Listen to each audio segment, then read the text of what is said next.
Sunshine wasn't just sci-fi horror, it was a fevered dream wrapped in gold and fire. When it hit theaters in 2007, audiences expected a mission to save the sun. What they got was philosophy burning at 27 million degrees, physics twisted past breaking, and cosmic horror hiding inside blinding light. A crew that mirrors humanity in miniature, a sun that breathes like it's watching, and a villain who isn't human anymore, just obsession given form. These are 20 hidden details you completely missed in Sunshine. Number 1. Most sci-fi treats stars like scenery. Sunshine treats the sun like a living predator. From the first frame, sound designer Glenn Fremantle wrapped it in a low, rhythmic thrum, steady, pulsing, almost like a heartbeat. You don't just see the sun, you hear it breathing. And if you watch closely, the flare patterns shift in response to the crew's decisions. When they argue, the sun flares brighter. When they lose hope, it dims. When they sacrifice, it surges. Director Danny Boyle and composer Cillian Murphy didn't score the sun as a backdrop. They scored it as the film's true antagonist. Not malicious, not evil, just overwhelming. The crew isn't fighting machinery or madness. They're fighting something that doesn't care if they exist. Because in Sunshine, the enemy isn't out there in the dark. It's burning at the center of everything. Number 2. Cillian Murphy didn't just act with his face. He acted with his hands. Danny Boyle gave him specific direction. Let the hands speak first. So in every scene, watch Kappa's fingers, tapping controls, hovering over buttons, trembling against tables, gripping the edges of doorways. Those tiny movements reveal his internal pressure long before he says a word. When he's uncertain, his hands float. When he's determined, they clench. When he's terrified, they shake. Murphy studied how real physicists move under stress. Precise, controlled, but betrayed by small, involuntary gestures. And that's what makes Kappa's performance so haunting. He's the mission's final decision maker, the one carrying the weight of 8 billion lives. And his hands know it before his mind accepts it. Every gesture is a countdown, every tremor a warning, because in Sunshine, the body tells the truth the voice can't say. Number 3. The shield protecting Icarus II from the sun doesn't crack randomly. Every fracture appears after a major betrayal or loss. When the crew discovers Icarus a feast, a hairline split appears. When Searle burns himself staring at the sun, another crack forms. When Mace dies, the shield shatters further. Production designer Mark Tildesley and visual effects supervisor Tom Wood synchronized the shield's decay with the crew's psychological collapse. It's not just a physical barrier failing, it's the mission's hope breaking in real time. The ship literally fractures as the humans do. By the film's final act, the shield looks like shattered glass held together by nothing but momentum. Because the shield was never just protection, it was a mirror, and what it reflected was a crew coming apart under pressure they were never built to withstand. Number 4. As the film nears the sun, the visuals start warping. The lens smears, streaks, and distorts in ways that shouldn't happen. Cinematographer Alwyn Kushler deliberately overexposed the film stock and used damaged lenses to simulate what a real camera would look like if it were melting. Light bleeds across frames, colors wash out into pure white, details dissolve into flares and halos. It's not a stylistic choice, it's environmental storytelling. The film itself is dying from heat exposure. Kushler tested dozens of lenses, intentionally scratching some, heating others, even exposing film stock to direct sunlight before shooting. The result is footage that looks burned, scarred, barely surviving, and by the time Kappa reaches the payload, the image is almost completely consumed by light. The movie doesn't just show you the sun's power, it makes you feel the camera surrendering to it. Number 5. Cillian Murphy and several cast members worked directly with real physicists at CERN to learn how scientists think under pressure. They didn't just memorize technical jargon, they studied body language, decision-making processes, how experts analyze danger and communicate in crisis. Murphy spent hours watching physicists work, noting their calm posture, precise hand movements, the way they pause before speaking. That training shows on screen. When the crew discusses stellar physics or bomb mechanics, they don't sound like actors reciting lines. They sound like professionals who've lived with these concepts for years. Their movements are deliberate, their debates feel authentic, even their silences carry weight. Because Boyle didn't want sci-fi techno-babble, he wanted real science spoken by people who understood the cost of getting it wrong. And that authenticity grounds every scene in a reality that makes the horror hit harder. Number 6. Every major conflict aboard Icarus II represents a different worldview. Kappa speaks for logic and mathematics. Mace argues from engineering pragmatism. Searle operates on philosophical curiosity. Cassie follows instinct and emotional intelligence. Corazon defends biological systems and life preservation, and Kaneda leads with calm, measured authority. Each fight isn't just about the mission, it's a debate about how humanity should face extinction, science versus faith, survival versus sacrifice, certainty versus hope. Screenwriter Alex Garland structured the arguments like a philosophy seminar in space, each character embodying a different approach to the same impossible question: what do you do when the sun is dying? The ship becomes a floating think tank where every decision carries existential weight, and by the end, the film doesn't tell you which worldview was right, it just shows you what each one costs. Number 7. When Pinbacker appears on screen, the image distorts. His face blurs, burns, fragments into light and shadow. It's not a technical glitch, it's the film's warning that no human can exist that close to the sun without losing their identity. Pinbacker isn't a man anymore. He's a symbol of obsession, a consciousness burned hollow by staring too long at something incomprehensible. Visual effects supervisor Tom Wood used a technique called frame blending, layering multiple exposures of actor Mark Strong's movements to create a figure that exists in multiple moments simultaneously. The effect makes Pinbacker feel unstuck from time, a ghost burned into the present by the sun's gravity. He doesn't move like a person, he flickers like a flame. Because Pinbacker didn't survive his mission, he dissolved into it. And what came back isn't human, it's what happens when a man becomes light. Number 8. Sunshine quietly pays tribute to classic sci-fi without copying it. The observation room's framing and slow, reverent zoom directly mirror the monolith shots from 2001, A Space Odyssey. Both scenes feature humans confronting something beyond comprehension, rendered through perfect symmetry and overwhelming scale. The distorted figure of Pinbacker echoes the surreal body horror of Event Horizon, where isolation and madness blur into something supernatural. These references aren't accidents, they're signals. Boyle and Garland wanted Sunshine to exist in conversation with sci-fi history, acknowledging the films that explored space as a place where humanity confronts its limits. The observation room becomes Sunshine's monolith, a space where characters stand before the incomprehensible, and Pinbacker becomes its ghost, the thing that returns when you go too far, because both 2001 and Event Horizon ask the same question: what happens when humans meet something greater than themselves? Number 9. During several solar flare sequences, if you freeze the frame, human-like silhouettes appear inside the brightness for 1 or 2 frames. Faces, figures, shapes that shouldn't be there. Visual effects supervisor Tom Wood confirmed these were intentional. Buried in the light are ghostly impressions, almost subliminal, designed to make the sun feel alive, aware, watching. Most viewers never consciously see them, but your brain does, and it registers unease without knowing why. Wood wanted the sun to feel like more than physics. He wanted it to feel like presence, something old and vast that sees the crew approaching, because the horror in Sunshine isn't that space is empty, it's that maybe it isn't. Number 10. When Captain Kaneda stands in the observation room staring into the sun, the wide shot includes a brief lens flare that resembles a human silhouette standing behind him. It's there for less than a second, a figure made of light standing just over his shoulder. Cinematographer Alwyn Kuckler said it wasn't planned. The flare happened naturally during filming, and when Boyle saw it, he kept it. He called it a gift or a warning. The effect suggests Kaneda isn't dying alone. Something is there with him, made of light, waiting, because Kaneda doesn't scream, he doesn't fight, he just stares, transfixed as the light takes him. And in that moment, the sun stops being a star. It becomes something watching back. Number 11. The crew of Icarus II wasn't assembled randomly. Each member embodies a different scientific discipline and worldview. Kappa is the physicist, the one who understands the bomb's quantum mechanics. Cassie represents intuition and human psychology, the emotional anchor.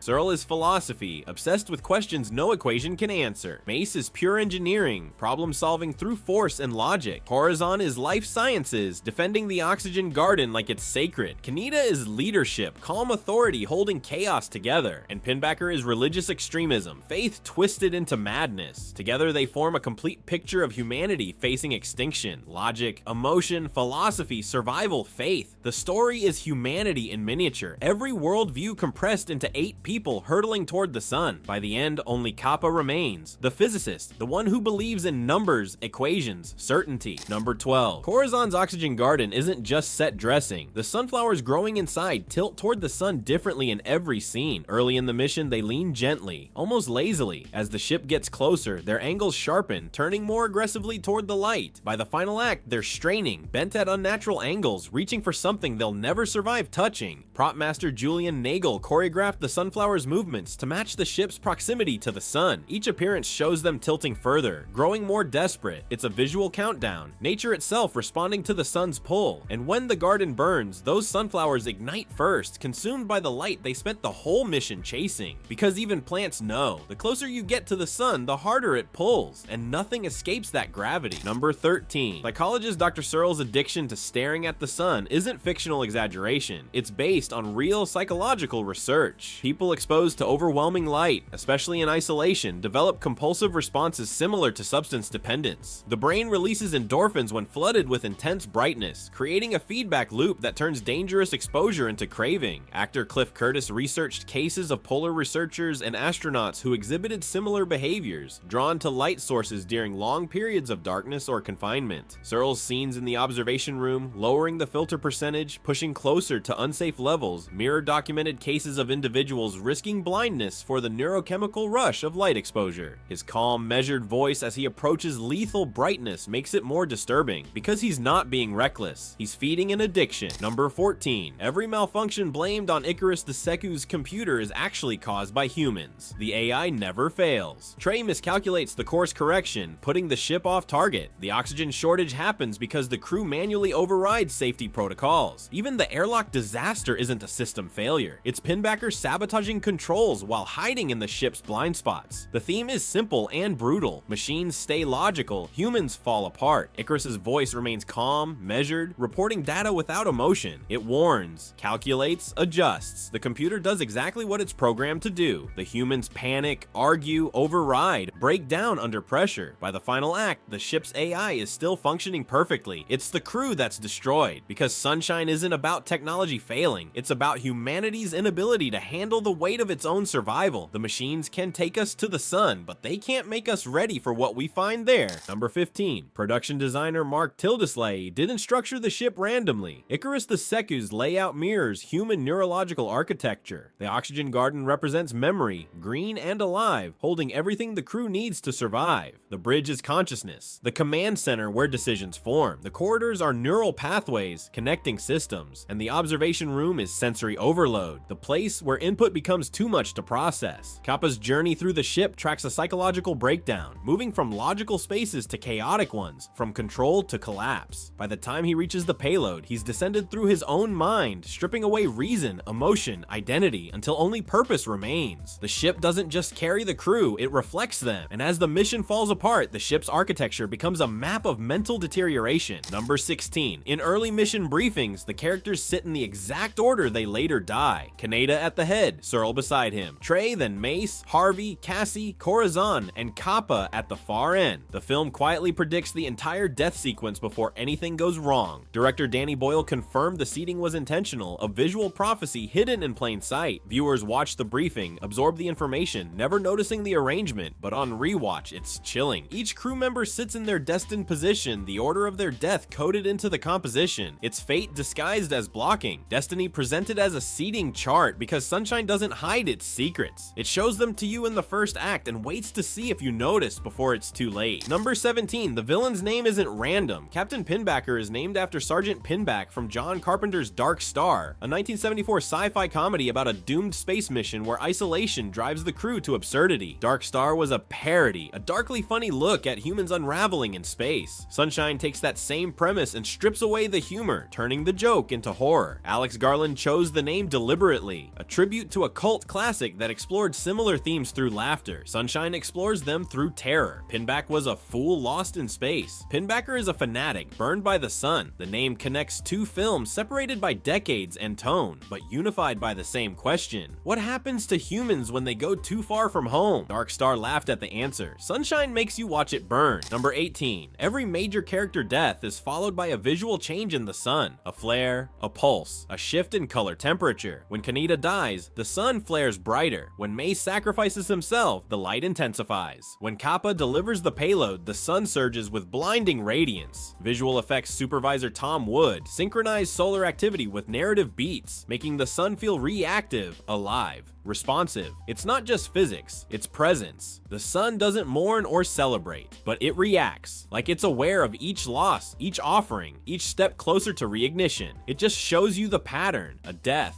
a flare, a change, over and over, because in Sunshine, the line between sacrifice and consumption disappears. Number 19. In most films, approaching a heat source means warmer colors, reds, oranges, yellows. Sunshine does the opposite. As Kappa nears the sun in the final sequence, colorist Adam Glasman cooled the palette, draining warmth and pushing toward whites and pale blues. The technique forces your brain into calm even as Kappa reaches oblivion. Warm colors trigger anxiety, cool colors suggest peace. By reversing the expected palette, the ending feels serene, transcendent, even beautiful. Kappa isn't burning, he's dissolving into light. The reverse grading makes his death feel like release, not destruction, and that's why the ending works. You should be terrified. Instead, you feel something close to awe, because Glasman tricked your subconscious into accepting what your conscious mind knows is annihilation. The sun doesn't destroy Kappa, it transforms him, and the colors tell you to let him go. Number 20. Kappa's final transmission begins. By the time you hear this, past tense, not when you hear this or if you hear this, by the time. The mission is already complete before the message starts. The phrase uses a tense shift that implies time distortion, suggesting Kappa exists simultaneously in multiple moments. He's recording the message, delivering the payload, and already gone. Screenwriter Alex Garland said the line was meant to hint at relativity, time bending near massive gravitational forces. As Kappa approaches the sun, time stretches. The loop suggests Sunshine's final act doesn't happen in linear time. It happens in a moment outside sequence, where past and future collapse into now. Sunshine wasn't just a sci-fi thriller, it was a meditation on light, obsession, sacrifice, and the space where science meets the incomprehensible. Danny Boyle and Alex Garland built a film so layered with meaning that every frame hides something, a gesture, a color, a sound, a shape, and the brightness that shouldn't exist but does. It flopped on release, misunderstood by audiences expecting action and aliens, but over time, it found its orbit. Which hidden detail surprised you most? And what cosmic mystery should we uncover next?